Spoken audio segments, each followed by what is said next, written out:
La plupart du temps, les populations sont moins informées sur les questions liées aux droits humains, a fortiori pour les protéger.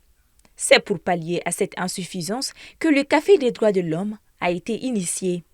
Renforcer la compréhension ainsi que la mise en œuvre des droits humains, promouvoir et protéger les droits humains, tels sont les objectifs.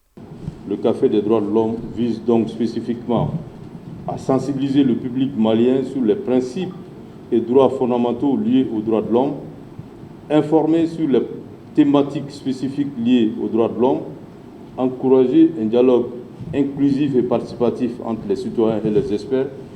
À travers cette initiative, nous reconnaissons l'importance d'un dialogue ouvert et constructif pour relever les défis complexes auxquels notre société est confrontée en matière de droits humains.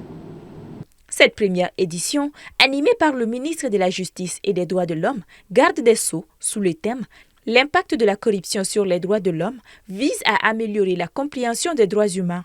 Les causeries débats du Café des droits de l'homme visent à améliorer la compréhension des droits humains par la population, en abordant des thématiques essentielles telles que l'impact de la corruption sur les droits humains, les droits des femmes, la lutte contre la traite des personnes, les droits des enfants et bien d'autres thématiques.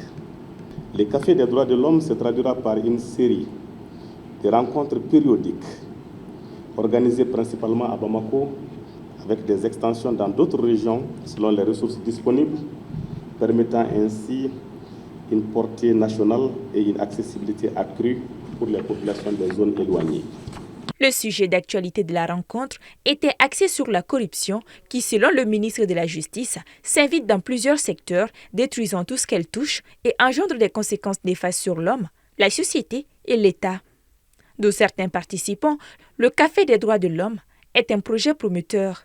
Et aujourd'hui, dans toutes les structures étatiques, les gens pour accéder à leurs droits souvent ont des difficultés en raison de la corruption. Le ministre a exposé aujourd'hui tout ce que l'État fait, toutes les sanctions qui sont prévues, toutes les méthodes que les citoyens peuvent employer pour dénoncer des cas de corruption qui pourraient enfreindre les droits humains. Et la corruption aussi est une question des droits de l'homme. Donc je les encourage vraiment à continuer à mener de tels débats pour que les Maliens comprennent les dangers de la corruption. Le Café des droits de l'homme cadre avec la mise en œuvre de la politique du gouvernement dans le domaine des droits de l'homme.